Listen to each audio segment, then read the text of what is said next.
My name is Philip Kwabnamen Sasojago. We started this property about 5 years ago. Our intention is to bring quality education into the neighborhood, into this community. After we built it 2 years ago, we realized that after a series of interviews, we realized most schools don't have technologically based education. So we decided to talk to people who are very good in technology and gaming. So we came into contact with TriForce Johnson, and he introduced us to the whole gaming concept of education, which we realized is very good because after a series of interviews and series of research, we realized that Africa and Ghana as a whole, we don't have anything like that down here. So we came up with a concept of introducing the first STEM and gaming school in Ghana. So this place is going to be the first STEM gaming school.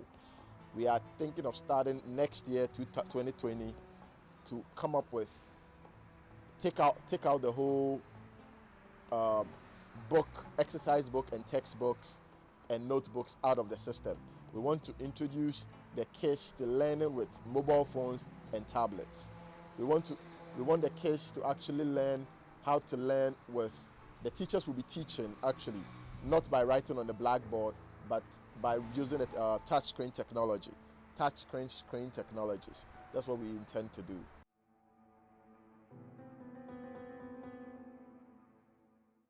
So, a lot of times, a lot of people think video games can just be used for things like entertainment, actually, obviously competition. You guys know how esports works and whatnot, but a lot of people don't know how video games can actually be used for education.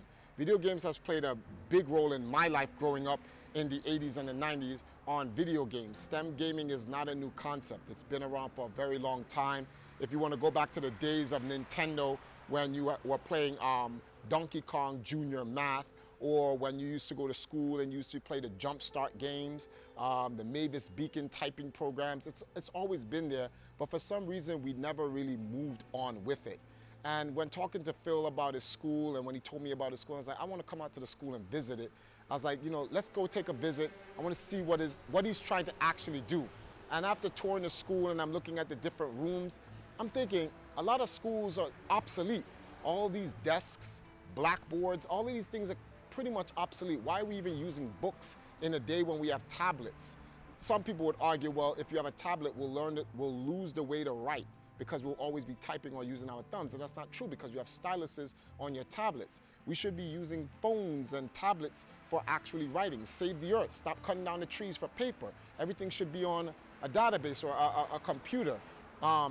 Schools should just have chairs, and everyone has their phone, and they're on their phones and they're typing. It doesn't matter what phone you want to use, whether it may be Blue or Huawei or Samsung. It doesn't matter.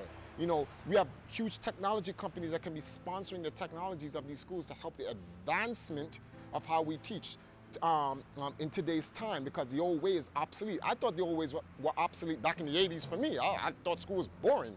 I was like, rolling my eyes. The only part of school that was ever fun for me was computer class. And I know a lot of people today actually think the very same, that the only time that they're ever happy is either physical education or their computer class, something with technology, because this old obsolete way of learning, open your book, turn to page 63, read the title.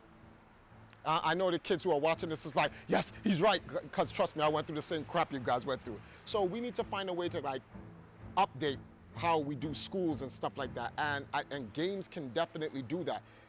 Kids or younger people are very interested in technology, and if we can advance the way we put our academics into the video games, one, we're already interested in video games, so we naturally have that, we're gravitating towards it. So by gravitating towards the actual video games, we have an interest in wanting to learn because we're always in it already.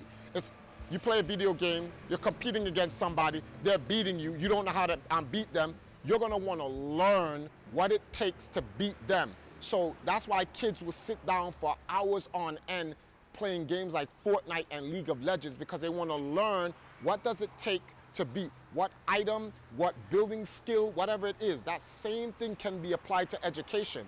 Growing up, when I used to play role-playing games like Dragon Warrior and so, I'm like, I needed to read, or I don't know where to go. And I used to say, Dad, what does this say? That's why you need to learn how to read. And I was like, okay, I'm gonna have to learn how to read because I want to beat the game. So I'm being motivated by the challenges in the video game and the technology. We need to embrace that. We need not to stop going away from that. Growing up, you know, stop playing video games. It's never gonna get you anywhere. And look what video games is doing to the world now. It's getting us in places way further than our old style of education will ever get. So teachers need to even upgrade as well. Why are teachers writing with chalks on the board when they can have a big, you know, Samsung screen, touch screen, and they're scrolling down and they're going through the internet, and the, researching will be faster. Everything will be quicker. People will learn easier. People can submit their homeworks to a database computer rather than writing it and giving it to the teacher, and the teacher has to go through everything. Tomorrow you got to submit your homework. People can do their homework at home, send it in an email, the teacher gets it, the teacher can go through that homework easier, faster. Everything will be advanced. And creating a STEM gaming education school will be excellent. There's so many different STEM companies out there. The one that I'm here in Ghana with is Hashtiv.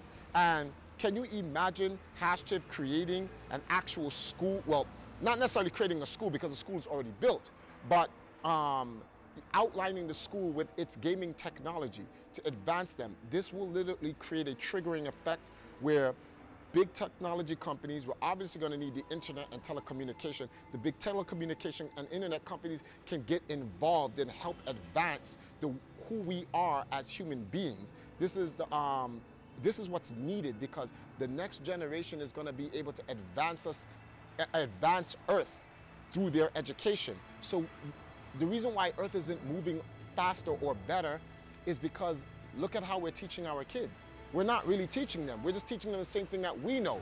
So if we have our parents who are still stuck on television leading the way, the world will never move forward. Well, it will eventually move forward, but it will never move forward fast enough. And we need to use that technology, and gaming is the way. Gaming can be used for so many things. We create all these technologies that do so many destructive things, but we never sit down and say, why don't we use technology to help advance us, heal us, do positive things? Some people say, well, then everyone's going to be sitting in a chair on their phone. We're going to become lazy. Not true. Physical education, games. Ever thought about the Nintendo Wii U when they had the Wii Fit? Now the Nintendo Switch is making some new gadget where you can put the Joy-Cons in, where you can do your exercises. So even down to physical education, dancing is a form of physical education. Just Dance can step in.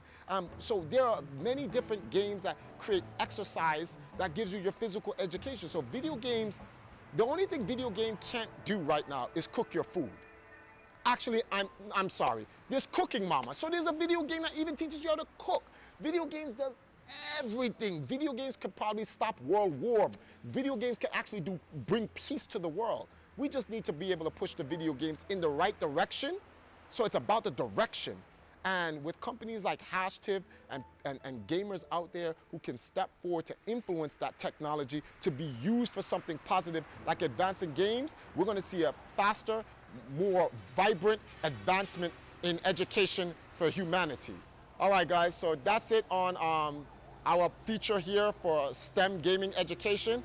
We'll see more of this later on in the future here at the Live Video Game TV, because our game is never over.